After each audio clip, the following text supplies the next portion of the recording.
Welcome to Bleav In 76ers with your hosts, former 76ers point guard Eric Snow and two Sixers fanatics in Marcus and Teja Dash. Bleav In 76ers is presented by BetOnline.AG. BetOnline.AG is your number one source for all your basketball info, stats, news, and scores. Get the latest odds and lines, including the latest player reports for this year's pro basketball playoffs. BetOnline is always your sports information headquarters this season, as we have you covered for all your sports wagering needs. Basketball, MLB, NHL, right to UFC, and boxing. BetOnline is the fastest and easiest way to get your betting info, including live betting options and your favorite casino and card games you can play right from your home. Head to the website today or use your mobile device to get in on the action. Be sure to use our promo code, that's Bleav, B-L-E-A-V, to receive your 50% welcome bonus on your first deposit. Bet online, where the game starts. Hey guys, welcome back to another episode of Bleav In 76ers podcast. I'm Marcus Dash here with legendary point guard Eric Snow and my brother for the first time on the show together on the same screen. Yeah, Teja Dash, all the way from Budapest, Hungary. Our guy, we mentioned it last week. He was getting married. Now this guy's officially off the market. Ladies, I know. He's out. Yep, it's done. Congratulations. Thanks, Bill. Tell him about my beautiful best man speech. I had an amazing best man speech, Eric. Well, if he got to tell me, if you got to tell him to tell me, then he can wait. He's nudging me about it. It was pretty good. I think he improvised it, which is cool. It wasn't like one of those planned, looking at his phone ones. So I give him credit for that. He did preface it by saying it was going to be short, and it wasn't that short. So then I was like, that's the short version? What the hell is the long version going to be? Still talking.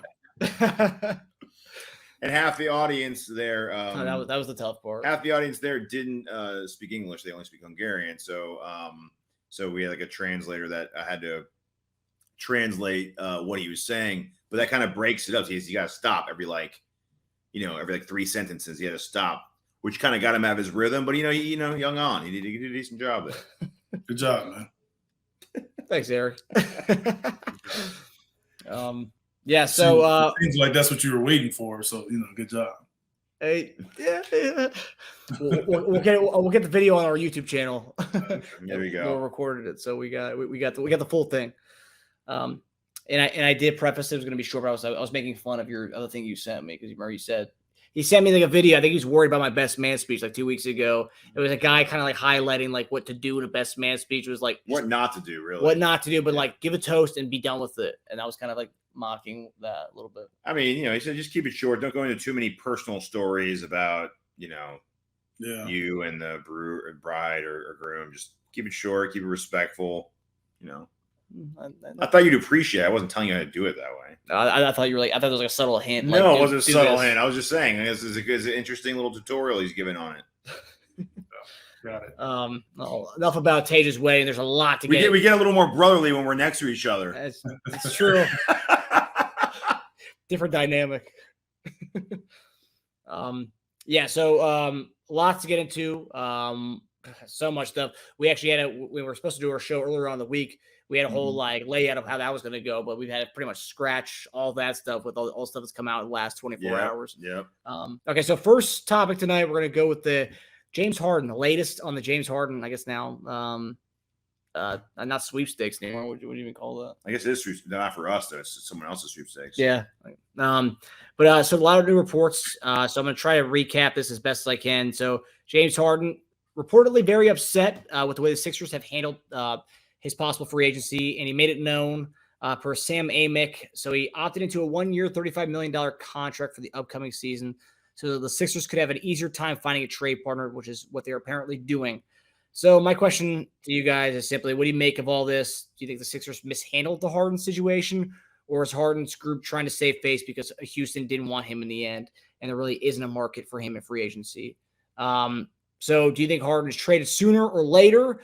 And is there a possible way the Sixers and Harden could kind of, patch things up a little bit and let the season and play out one more year together? So what do you guys think about this entire situation? Well, if what's being said is true, I do not see him coming back this season. I think the hard part in moving him would be who you're moving him for. Are you bringing back players that are also on the 1-year deal? So I think the moving of his contract is going to be a little tougher than I think people realize because of that situation. If he doesn't return, and like I said before, I think it's all about the number of years. So I think in my opinion, I can see him being disappointed signing the deal that he took in a way, giving the team a favor, and then not being, taken care of now, especially with the season that he had. I can see him being upset about that. But from the Sixers standpoint, everything points to them kind of trying to lower the cap, get caps flexibility, putting certain guys or looking for something in free agency around Maxey and obviously Joel. So I just don't see them committing long term, maybe past another year. I think they might have signed James for 1 year at a max, but you probably wouldn't take that. Like I can see them doing that. So that's why I feel like it was the years. If it's a split, the years is what caused it. There's a big split in the Sixers fan nation about just we're not going to have a better team without him. Just give him the money. Just cave. As a fan of the Sixers, are you happy Morey kind of stood his ground and didn't just cave to his old friend James and give him the money because it is the best option and the easiest option? Well, I mean, that's kind of hard to say because we don't know what the offers were. We don't know what you're going to get. You don't know what the offer is or was to James. So we don't really know if in our fan opinion, if it's fair. Yeah. So we don't really know that. So it's kind of hard to say. And it also is, if he is moved to another team, what are you getting back? Yeah, I guess it's the second part of it, right? Because that's all of that will sort of thinking back, not comparing it to the Ben Simmons situation, but comparing, thinking back to that. People were to the point where Ben was kind of understanding that Ben's eventually going to go, but it was always about, well, what are we going to get in return? Mm-hmm. And James came, and you got rid of 3 guys to get him. So he came here and James played well. I mean, the team just didn't go further than they did before. As we wanted them to. So I don't know, man. It's tough, man. But with where you are, it's almost like I guess we have to ask ourselves a question and be honest about it. If James was to sign a 1-year deal or 2-year deal and come back, do you think we would do any better than we did like this past year? We pretty much have to run it back with the same team. Yeah, I'm just saying, like you have to, like that's what I'm saying. We have to be honest with ourselves and ask, would we? Would we? Things go our way, we could have beaten Boston and played Miami. I mean, we had a chance to do that. We had 2 chances to do that. Yeah. Yep. So, you can't say we would have beaten Miami. Like, we just can't say that. Yeah, of course not. But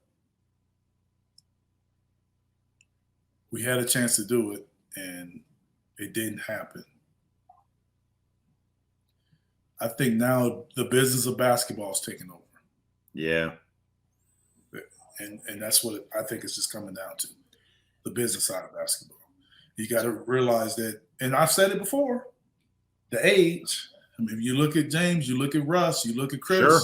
Yeah. Like those guys, we know they can all still play, but now all of a sudden, when they were the number one options and they were younger, teams didn't have a problem signing those guys. And the new cap rules. Without any hesitation. And the new cap rules don't even come into play yet. That's why years is important. Yep. Because going down is when those new rules really kick in.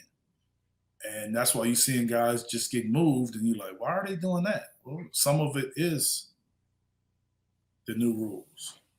Yeah.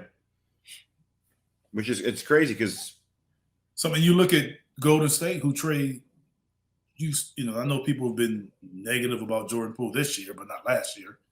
You know, Golden State trades their young second best scorer that's 24 years old or whatever, something like that, for Chris Paul, who's older and at the end of his career.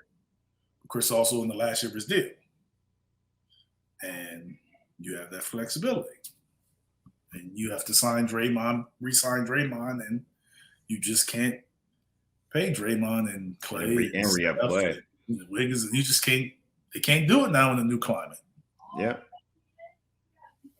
Yeah. I mean, I guess you could. You just can, but zero flexibility. You can, but you'll be paying more, and you won't have. You'll be restricted, and you won't have the ability to still go out and get players to.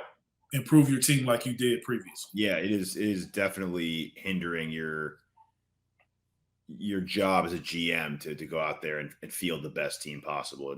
They're big changes. I think they finally got it yesterday, right? The full 600 and something page rule book on the new CBA, which is crazy considering they get it like 2 days before free agency or a day before free agency. Nuts. That's crazy, man. I think that's like unheard of.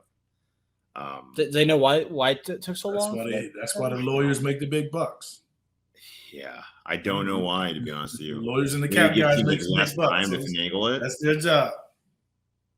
Is that done on purpose, Eric? Do you know why that was given to them like a day beforehand? Is that giving them less time to kind of like try to find loopholes in it, or is it just? Well, I mean, it's a 2 days before free agency, but it doesn't kick in until next year. Oh, okay.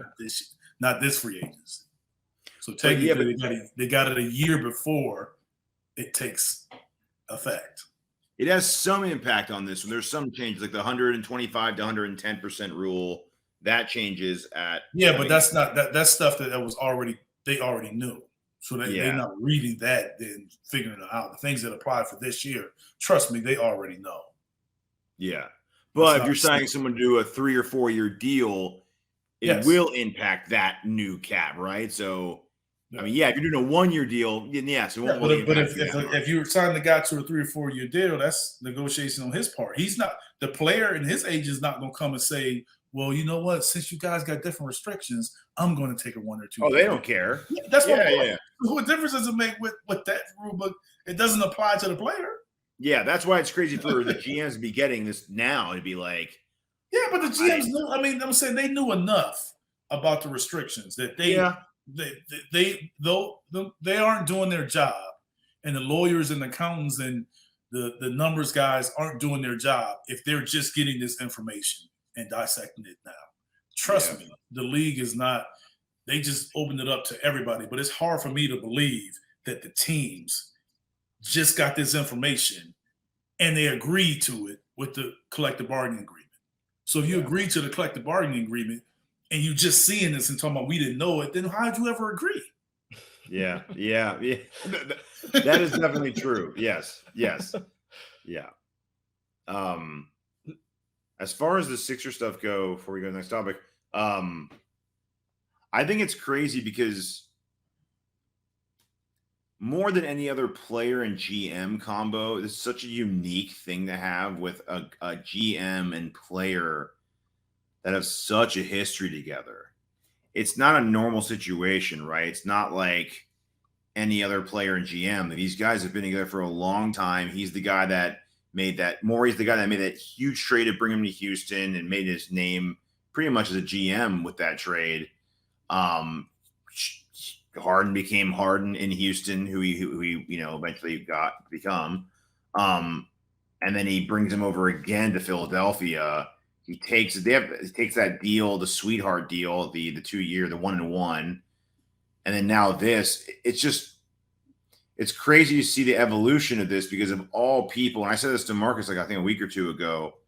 Whatever Morey does, especially if he decides against signing him, it really shows you how brutally honest he's being with himself about where he thinks James. I don't necessarily say where James is tomorrow or this next season. I don't think it's going to be a huge difference in play from last season, but where he thinks Harden's going to be in like 2 to 3 years from now. Right. So I'll give you 2 factors on what you said that changes the dynamic.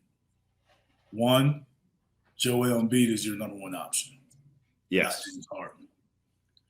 2, James Harden is not the young mid-20s that you traded for. Yep. So those 2 dynamics right there is what's different. So Morey is still Morey and James is still James, but with that situation there, it's a different dynamic. It's like you're not looking at it and saying, well, he got to have James. I mean, James in some ways is the 3rd option. Yeah. So definitely looking forward, he is for sure. Yeah, so that's the lens that Morey has to look through. Yep. And I don't know if he's necessarily really making that call. That's what I'm saying. Like, he's the president, GM, and he's making the call to put the team together. But Josh Harris and crew are the ones that's making that call. Yeah, the final stamp. So Morey has to give them the plan and say, if he do this, then we won't be able to do that. Yep. If we sign him long, then we'll lose flexibility with this. Josh Harris and his crew look at it. I'd rather have this plan over here. Yep. I'm not saying that's what happened. I'm giving you an example of how. Sure. You know what I'm saying? That's how you can get to this point. And that's why I'm saying it may not always be Daryl Morey making that decision. Yeah. But if there's anyone I trust in the situation to judge Harden, I would say him. And the fact that I think I tweeted out yesterday, I mean, in a weird, dramatic, stupid way, it's almost like someone telling their mate, like, I'm just not in love with you anymore. I'm just saying, like, I think it's just coming down to age, years, and where he's at in years. That's just what it is. Yeah, we have a number we're comfortable with. And that's it, I think. Just like James has a maximum that he can get, I thought the Sixers had a maximum that they would pay. Yep. And it's that far apart, I guess, to the point where he's like, all right, opt in and trade me. Isn't it funny too? I don't really see, like, James is in Philly, but we all know he's a West Coast guy. He's a South guy. Being in Houston, none of us really looked at James and be like, he could be a long-time Philly guy. Like, none of us really looked at him like that. It always felt like it was a trial. Yeah, like a short-term thing. Like, that's how it always felt to me. Like, it could last 3 or 4 years. I wouldn't be surprised if it only lasts 1 or 2. Yeah. Isn't it funny too? Like last year, it's funny with NBA. He opted out, and that meant he was staying. But this year, he opted in, and that means he's gone. Like, it's just funny how that works, right? Like, that's what came out right away. He opted in. That means they're working on a trade right now. Whereas last year, when you saw the headline opted out, everyone's like, "Who are you going to leave?" And I was like, no. That means he's staying. It's like, I don't know anymore. NBA, man. Yeah. Well, we'll find out. Well, regardless, I mean, Harden, helped us get out of the whole Ben Simmons situation. So he served his purpose. 1 or 2 years. It was a fun, 2 years with him, and we got us out of Ben Simmons. Yeah, 240 points. I'd still rather have to trade Harden on a 1-year deal than Simmons with 3 years left on that deal, because that's a much harder thing. They're going to have to attach like picks to that to trade. But we also gave him picks, so yeah, there you go. He's looking pretty good in the gym again. Yeah, he's working out hard, knocking down jumpers. He looks like he could be a pro wrestler. He's nice physique, looking pretty jacked good. up. There you go. He'll look good in those pink outfits on the sidelines again. Yeah. So more on the Harden front. So obviously more rumors are circulating about where Harden will land. So this is where I guess the James Harden sweepstakes continues. So the Clippers have been mentioned along with the Knicks and even the Suns, but for the most part, they appear to be a package of players instead of a star swap. But interestingly enough, before we came on tonight, Jake Fisher of Yahoo Sports indicated that the Sixers are working on trades outside of the LA area. And he mentioned Chicago as a possible trade partner, with Philly acquiring Zach LaVine and or DeMar DeRozan. He worded that really oddly when he said that. Yeah, it's like I don't know if it was and or the one or the other. I don't know what that was. I think people online, if it is both, it would be a Tobias involved in that trade. Earlier, Kevin O'Connor proposed a package of Terrence Mann, Norman Powell, Nicholas Batum, Robert Covington, and 2 first-round picks for James Harden and PJ Tucker. But most Philly fans are holding out for Paul George, of course. Naturally. So my question to you guys is, if a Clippers deal does go down, do you think it'll be for a star or a package, including picks? And obviously, would you guys be disappointed if it's not Paul George and it is the package of players that Kevin O'Connor alluded to? And then as far as the Chicago trade, what do you guys think about those potential rumors of those going around? So it's coming down to, would you rather have a plethora of players to surround Maxey and Embiid, or a star, either Paul George or Zach LaVine, to pair with those guys?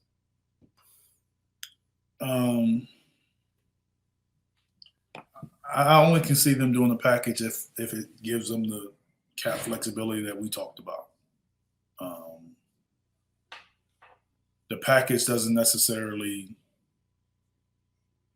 give you what, let me see, the enthusiasm and excitement going into the season. It does not. It doesn't give you that. It gives flexibility, though. I think Batum's got 1 year left, and I think Covington's got 1 year left. Yeah, so from that standpoint, to give you that, it doesn't necessarily. And I think that you can, depending on what happens with Tobias, you could probably make that work. You give yourself some depth, and you got Joel, and Joel had to stay healthy, and you can work around him. We've seen teams like Miami, you know what I'm saying, prosper like that. True. To the certain point, Denver did, with Murray and Jokic. So that's possible. I think if you want to make a splash, obviously Paul George would probably, out of the names mentioned, would be the bigger splash. Yeah. But then you bring it in, a more injury-prone guy than probably Joel. And the same age as Harden, pretty much. Yeah, I don't see the Clippers doing that. LaVine is interesting. I like it. I mean, I like it. So do I. I would, if I had to pick between the three, I would like to see how that package would look. With LaVine, I don't know if the LaVine and DeRozan package and all of, I don't know. I don't think that with Maxey and James necessarily work. Yeah, it'd be a little harder, I think. But just the one, yeah. I like that. He's young, he scored a ball, and get number 2 or 3 option. Yep. Can catch and shoot, can handle it. Got a little size too. He's not that small. I like that. Yeah, the Clippers is not sexy at all, but it's got the deal's at least got a youngish player entering his prime, and Terrence Mann, who's been pretty good from 3, actually. I think he's like 39%. You just like you never, like, if these deals work, and we could get LaVine in the package the Clippers saying can go to Chicago. Exactly. That's what I like about the 2 first rounders that O'Connor proposed. It's that can just be shipped somewhere else, right? In a 3-team deal. Yeah. So, yeah, the 2 first rounders is what a lot of teams are looking for a really, really good player on with a couple more years left in their deal. Yeah. So yeah, if we could pull off a 3-team deal and somehow keep like Terrence Mann, ship off the 2 first rounders, maybe the expiring contracts, and get LaVine, I would be ecstatic with that, considering people were scared about Harden leaving for nothing 2 weeks ago, right? Yeah. You weren't. You always stuck to the no matter what, we're gonna trade him if nothing else. Yeah. But a lot of people were very scared. They're getting on the edge about what's going to happen. We're just going to walk. We're going to get nothing. We're going to be worse next year. That $35 million will go to waste. So if we ended up with Terrence Mann and LaVine, I'd be really happy with that. Yeah, it's tough though, because I don't think we're gonna get PG. I think I read that report recently that Wendy said PG's not even on the table. So that's not going to happen. The other questions that people are speculating too is, do you just try to say don't get a star in this trade, get as many assets as possible, and possibly flip those and Maxey for like a Lillard? That's the other thing people are speculating on. Do you just try to get as many assets as possible and get a giant deal for like a major superstar to put with Embiid? I don't know. Sound good. Yeah, Sound of good. course. Yeah. But yeah, that's all it is. Sure, Right now. if you can make that happen, I'm sure we'll all be game, but I just don't see it happening. Yeah. That's tough. That's like, I just think you get a good mix of the youngest talent possible, assets, and if you can get even like a budding star or an all-star, I think you'd be happy with that. I think if you can get LaVine, that would be a very, very good deal for us. Yeah, a combination of LaVine and Mann would be awesome. Pretty amazing. If you told me we're going to lose James but get Terrence Mann and LaVine, I'd say how. So, I wouldn't even think it's possible. So, yeah, obviously PG would fit really well, but they're trading for Harden so they could put with PG and Kawhi. So I don't know why they would do that. Yeah, that's what I'm saying. Like, I don't know why they're making that move to then trade one of those guys.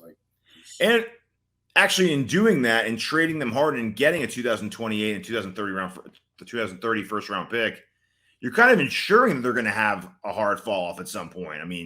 Paul's 33, I think, and had major injury problems. I think Kawhi just turned 32. Right? 32. I believe so. Who's had a lot of injury problems. Harden, we're not paying long term, probably because we worry about his long term skills declining. So 28, 30 first round picks, pretty valuable. Yeah. So we'll see. But who knows? Roster turnover in the NBA happens so often. It's crazy. Well, look at us, for instance. We might pretty much go through an entire makeover with the exception of Maxey, and even he's being thrown out there. Like, people are still speculating. Yeah, but Maxey and Embiid and maybe Milton, because a lot of people were throwing in Tucker to these deals, saying we'd love to throw in Tucker to one of those Harden deals to shed, $11 more million off our salary cap. So, well, I think that's also coming with the fact that Tucker only signed to play with Harden in Philadelphia. That was the kind of the reports last year. That was one of them, yeah. So, and $12 million is $12 million, especially with these new cap restrictions. Yeah. Do you guys? Just a sidebar question. Who do you think will get traded first between Harden or Tobias? Do you think everything's going to start within our Sixers offseason? Everything has to start with this Harden trade before we can get anything done, or do you think Tobias could be moved before him? I think. Good question. James will go first if they go individually. Because I think the difference is, I don't think Tobias is necessarily seeking one. No, that's just Marcus. Yeah, that's true. Teja and all his people pushing him out the door, but he hasn't come out and said, "Hey, I want to get traded." His contract has looked exciting, as Teja says. But I think James wants to get it done immediately so he can know where he's going.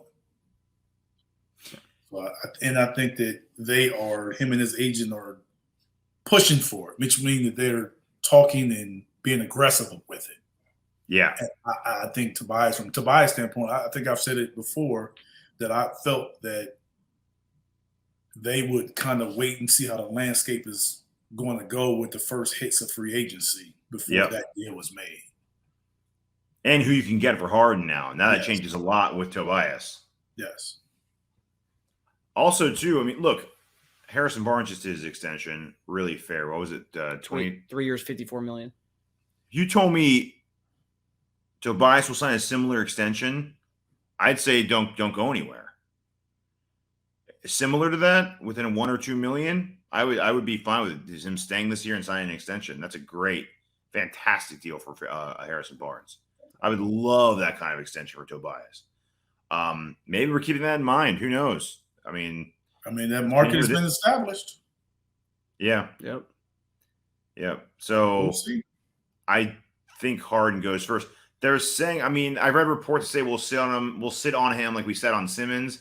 Maybe that's just Morey leaking that to scare teams into upping it. But teams with the 125% rule can send out a lot less salary now to get Harden before the deadline. So they're maybe pressuring teams to send out their best offer like today. So we'll see. If it goes by today, I think it could go on a while. If not today, then a while, I think. When the hamstring, I just don't see James showing up to camp, and I think he'll show up. But now there was Ben. We've seen James when he's disinterested. We've seen how that go. Mm-hmm. But I think the fact that it worked with Ben, even though he just didn't even come to practice anymore, and we got a good amount for him in a trade. Yeah, but that's what I'm saying. I don't think James will not be injured and sit out. We've seen that the personalities are different. James can come there and be friends with the team and still kind of pull the morale down.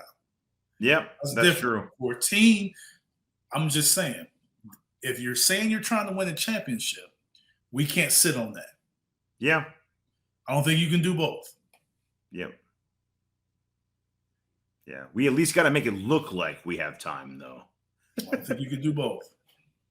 You got to put out the word out there that we're back up. Back up. That's for one of Eric's favorite shows, The Wire. You're a big Wire fan, Eric? Yeah. Yes, definitely.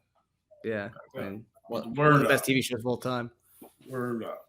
Back up. Last topic here. So Sixers are not going to be giving Tyrese Maxey an extension just yet. Report is to give us more flexibility to possibly clear a pathway to bring in a max player next summer. What are your guys' thoughts on this whole thing? I think Maxey's going to get his deal. I think just waiting, when he hits free agency, he just has a lower cap hold. So then you're able to bring in another player because higher salary player because he has, a lower cap hold. Mm-hmm. And the fact that he's a restricted free agent, which means you can match any deal. I don't think it'll come down to them having to match his deal, but the team sort of still has the advantage with that. So I think it gets done with him. I just think it's a strategic thing, and hopefully that's been communicated to him and his people that, hey, maybe let's work this out for next year and work with this year. Here's why, Yeah. So, I don't even know if that's legal to do that, but I assume that it's been some, I believe Rich is his agent. Yeah. That it's been some form of communication, because if you're Rich Paul and they're just like, no, we're not signing your guy. This guy putting up 20 plus numbers a game and one of the top numbers, the third best record in the league, and you like, what's going on here? So it's some form of communication going on there. Yeah. I think it is literally just to have flexibility to be able to sign someone for next year. There's a lot of good free agents out there too. If we do clear our cap, But I did read because of doing this and not being extension eligible for the next year, we would lose a year on his deal, right? Is that how it works? I'm not sure on that. I'm not necessarily sure. Okay, I thought I read that it'd be like I don't think you lose a year. I mean, most of the extensions come with that don't really kick in until like another year on the current deal. Okay. You know what I'm saying? So I think that's the year you're missing, that year if you wait, because he get an extension now, he still has another year next year. Sort of, you look at Jordan Poole's, like Jordan Poole signed that deal, but his deal is not kicking in until this coming season, even though he signed his deal last year. Yeah. And then we'd be, I mean, if someone else did sign him while he's restricted, we would just match anything anyway. So, yeah, that's what I mean. That's the leverage that the team has. Yeah, yeah. But you don't want to piss him and his agent off either, though. That's the other part of it. So, like you said, as long as there's communication, it's okay. I think if he's getting his deal, it'll all be solved. Yeah. He's not. It's not like him signing an extension and him signing next year. He'll get the same amount of money. There is a risk and him playing the season and getting injured. Or are you going to still give him that deal that you would have given him in September or October? Yeah, yeah. That's the risk. Yeah, I don't even want to think about that right now.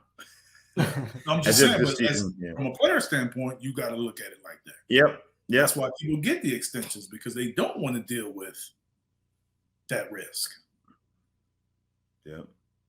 That's why most guys, it doesn't come down to when they have that option, most of them don't become free agents. Yeah. This offseason is going to be even more exciting. It went from maybe being like cookie cutter offseason. It was just running it back, getting Harden, and then keeping our guys, as many free agents as possible on our team, to like multiple trades, three-way trades, all these different things happening with us. So it is now going to be a crazy offseason for us, I think. Yeah. It'll definitely make for an entertaining one. Yeah, and we'll be here every step of the way talking about the circus. We're going to find out immediately how it's going down. Yeah, I think I think if it doesn't I do think if it doesn't happen in the next 24 hours, I could see it playing out a while.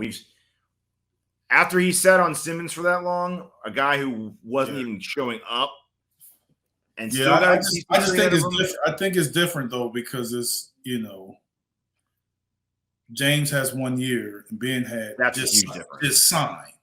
Yes. So, and moving Ben and his deal and everything that just happened was going to be harder. Yeah. Whereas James in the last year of his deal is not going to be as difficult to move with that. So it's going to come down to what you're taking back. So I think it gets done before the season. If James still wants to move on, I think it gets done before the season. I don't know if it gets done this week, but it wouldn't surprise me if it gets done this week. If it gets done fairly quickly, I think because like I said, teams want to move on. So this may hold up some things. Yeah, it's holding up our offseason for sure, don't you think? With the moves we make, it may hold up some moves other teams make. Totally. So it would not surprise me if this happens fairly quickly from that standpoint. Yeah. So, before we end the show, so you think the next time we meet on the show, will James Harden still be on the roster, or will he not be on the roster? If you had to make a smart bet, where would you win your money? I would say in a week, he would probably not be a Sixer. If I had a week, he's not. Wow. 7 to 10 days, I would say he's not. Teja? Coming out of summer league, I think it's a done deal. I don't think he lasts through July. Definitely. Wow. I think he's still with us in a week. Damn. I do. You're really. I do. So when can players sign their deals?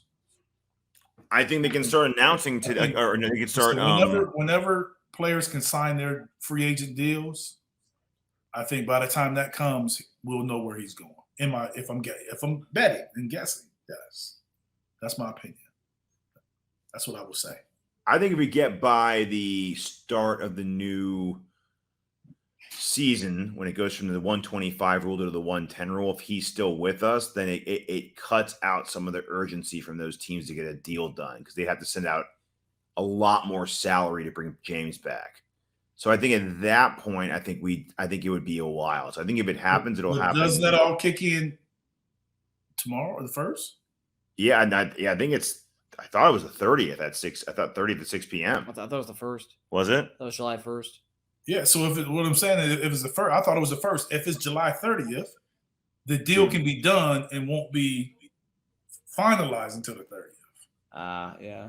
So yeah, okay. So the 30th or the 1st, so the next 2 days. I think if he's still with us after the 1st, I think he'll be with us for a little while. I think we're going to ride it out and try to get the best deal possible. Right, I just think with the Simmons, the reason why I think it's different is the fact that we literally waited. We had all these offers, but we literally waited for Harden to ask out, and that's when we threw that Simmons trade. I mean, yeah, I just don't. I think I'm firm on the reason why I think it is for him to opt in. He opted in to get traded, and I don't think he's opting in to find out where he's going. And the team is like, hey, we're going to facilitate this. I don't think they're doing this to string this out for another month.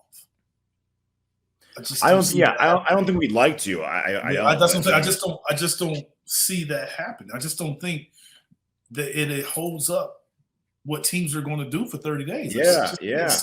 That's why I said it's different than the Tobias thing, because Tobias isn't pushing for it. But I firmly believe that James, if he's not getting the deal there, he's pushing and he's pushing and he's pushing. And that's where the relationship with Morey and him may come in, because Morey, he gonna be like, dude, I know you. And you're gonna sit up here and hold me like this? Yeah. I don't think that happens with him. Mm-hmm. Yeah. That's a relationship killer right there. It's true. It really, that's why it's a weird situation. But Morey also is never one to get bullied. I don't think he's getting bullied, but I think he don't like being called unfair.